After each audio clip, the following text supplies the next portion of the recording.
Hello dear students, welcome in today's class. बच्चों, आज हम फिर से आपका एक नया चैप्टर स्टार्ट करने जा रहे हैं। So this is your chapter number 14 and आपके चैप्टर का नाम है प्रीपोजिशंस। ठीक है, प्रीपोजिशंस क्या होती हैं इस चैप्टर में हम पढ़ने वाले हैं। ओके, सबसे पहले इंट्रोडक्शन पढ़ते हैं। Welcome to the fascinating chapter on preposition.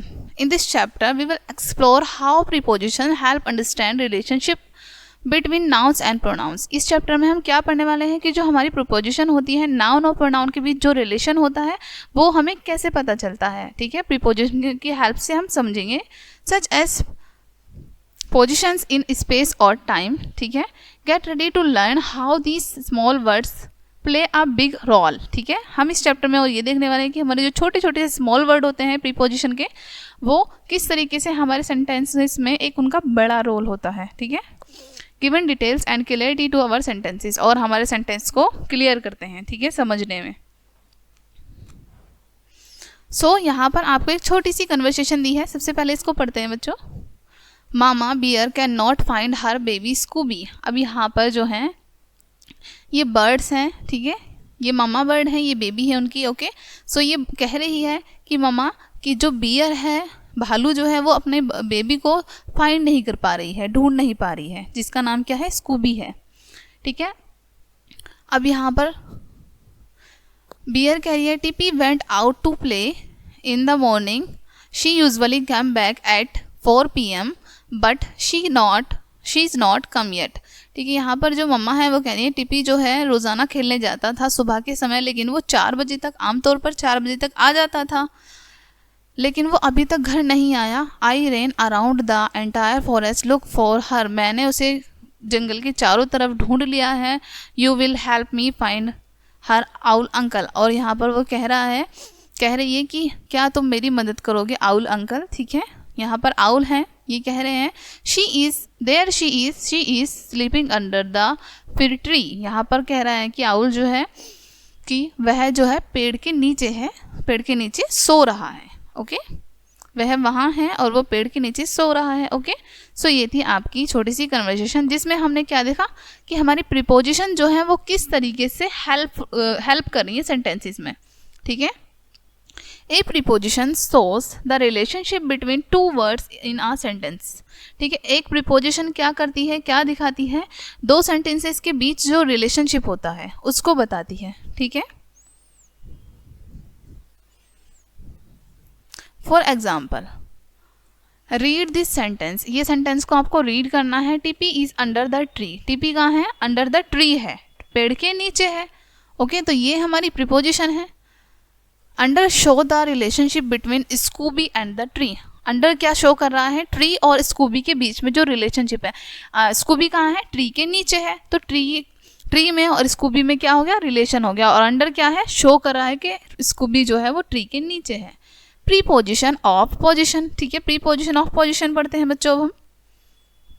The words under, in, behind, besides, over and on are position words. अब आपके पोजिशन वर्ड्स कौन कौन से हैं, under, in, behind, beside, over, on, ये सभी आपके पोजिशन वर्ड्स हैं। These words tell us position of noun in relation to another noun. ये जो वर्ड्स होते हैं आपके, ये पोजिशन बताते हैं एक नाउन की दूसरे नाउन से क्या रिलेशन है। ठीक है, पोजिशन तो बताते हैं, साथ ही साथ बताते हैं कि एक नाउन का दूसरे नाउन से क्या रिलेशन है। इन अ सेंटेंस, एक वाक्य में, the position of words are always placed before a noun, यानी कि जो पोजिशन होती है वर्ड्स की हमेशा नाउन से पहले होती है। Okay, for example, under the cushion, यानी कि कुशन के नीचे। इन द बैग, हमारी क्या है यहाँ पर, नाउन क्या है, आपको दिख रहा होगा बच्चों, बैग है, कुशन है, ये हमारे नाउन है। ओके, तो ये हमारी प्रीपोजिशन कहाँ है, नाउन से पहले आ रही हैं।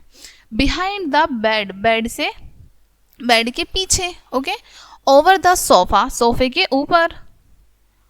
ओके, ऑन ग्रैंडपास हेड, ठीक है, दादाजी के सर पर।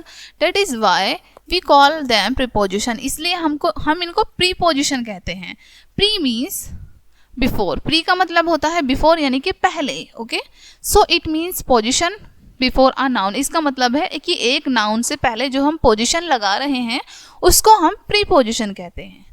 Okay, some words that show positions in are in, on, near, in, front of, behind, under, over, above, below, next to and between. ठीक है, कुछ जो हमारे वर्ड्स होते हैं पोजीशन के वो इस प्रकार से होते हैं, लाइक दिस होते हैं। Some prepositions indicate directions of movement, और वहीं पर कुछ प्रीपोजिशन क्या करती हैं, डायरेक्शन ऑफ मूवमेंट को इंडिकेट करती हैं, बताती हैं आपको कि कहाँ पर डायरेक्शन क्या है और कैसा मूवमेंट हो रहा है। Some such words are through, from, to, और इस तरीके के कुछ वर्ड ऐसे हैं जैसे कि through, from, to. Example, I was talking through a forest one day, यानी कि मैं एक दिन जंगल से होकर गुजरा। तो कहाँ डायरेक्शन क्या बताया जा रहा है कि जंगल से होकर गुजरा, तो हमें पता चल रही है कि जगह क्या है। ठीक है,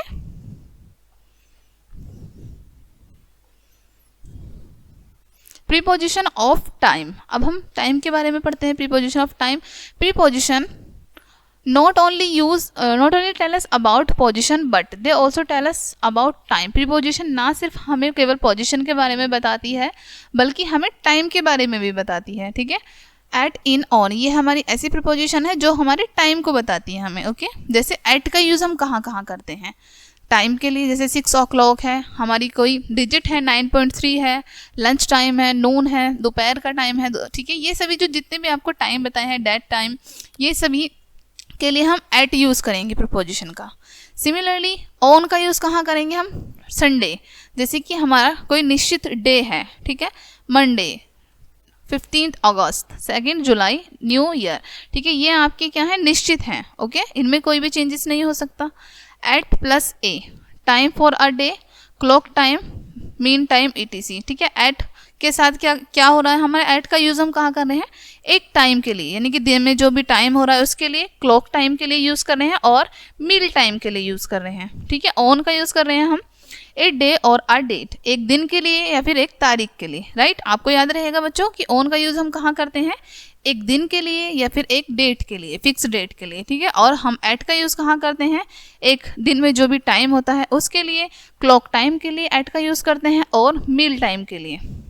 ओके, आई होप कि आपको याद रहेगा अच्छे से और आपको कोई कन्फ्यूजन नहीं होगी कि एट का यूज़ हम कहाँ करते हैं और ऑन का यूज़ हम कहाँ करते हैं। अब हम जानेंगे इन का यूज़ हम कहाँ करते हैं। ओके, इनका यूज़ जैसे कि आपका मंथ है कोई, ठीक है, मौसम है आपके, ईयर है आपके, ओके, एंड यहाँ पर आपकी सेंचुरी आ गई है। इनका यूज़ कहाँ कर रहे हैं हम, मंथ में, यानी कि महीने के लिए, सीज़न के लिए, मौसम के लिए और ईयर के लिए, साल के लिए, इनका यूज़ हम यहाँ करते हैं। अब हम जानेंगे फिर से इन और एट। इनका यूज़ आपने भी जाना कहाँ करते हैं, मॉर्निंग में, जैसे आफ्टरनून में, इवनिंग में। सिमिलरली यानी कि एक मौसम के लिए। ठीक है,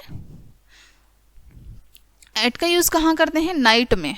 एट का यूज़ हम नाइट में करते हैं। इन ए पार्ट ऑफ डे, इनका यूज़ कहाँ किया हमने, ए पार्ट ऑफ डे, दिन के एक पार्ट के लिए, जैसे कि अभी हमने जाना। ठीक है, मॉर्निंग, आफ्टरनून, इवनिंग, यानी कि दिन के पार्ट होते हैं ये, एक दिन में हमारे 3 पार्ट होते हैं, मॉर्निंग, आफ्टरनून, इवनिंग। ठीक है, सो ये जो हमारे पार्ट हैं इनके लिए हमने क्या यूज़ किया है, इनका। और एट का यूज़ करते हैं हम नाइट के लिए। ओके, नाइट में जो हमारी जो नाइट होती है उसके लिए हम एट का यूज़ करेंगे। ओके, और जो हमारे दिन के तीनों पार्ट होते हैं ये वाले, इनके लिए हम इनका यूज़ करेंगे। सम मोर प्रीपोजिशंस, अब हम कुछ और प्रीपोजिशन के बारे में जान लेते हैं बच्चों।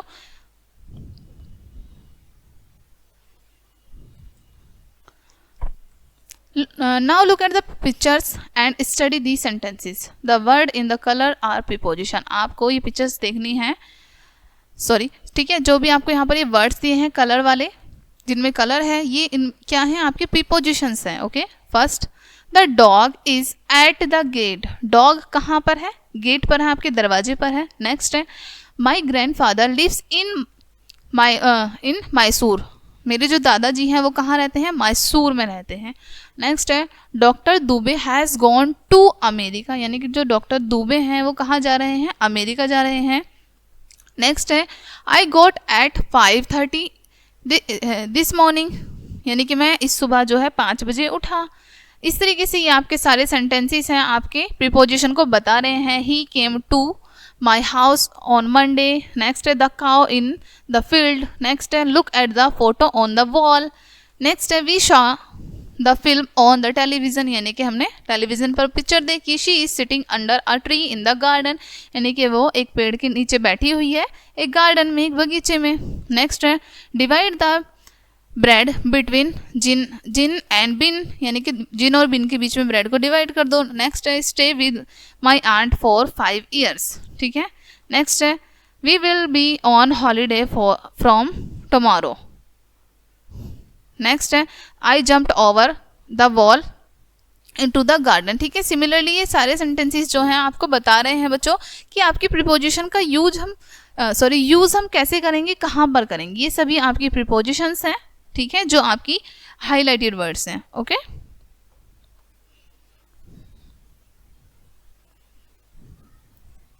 ओके अब यहाँ पर आपको क्या करना है बच्चों, फिल इन द ब्लैंक्स हैं आपको।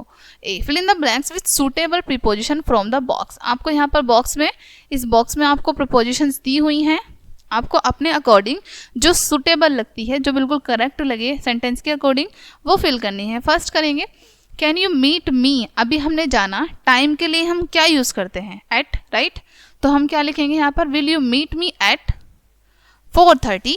ओके सिमिलरली ये सारे सेंटेंसेस आपको फिल करने हैं करेक्ट प्रीपोजिशन की हेल्प से। ओके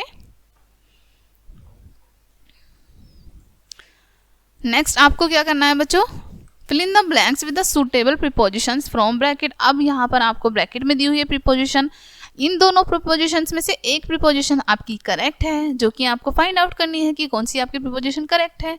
फर्स्ट है आपको he had his lunch at 5, ठीक है। उन्होंने अपना लंच कब किया, 5 the evening, in the evening. तो टाइम के लिए हमने क्या यूज़ कर रखा है यहाँ पे ऑलरेडी एट का, ठीक है। और हमने समय के लिए, यानी कि हमारे जो डे होते हैं, दिन में जो समय होते हैं, उनके लिए हम क्या यूज़ करते हैं, इन का, राइट, इन द इवनिंग। इसी तरीके से आपको ये सारे सेंटेंसेस कंप्लीट करने हैं।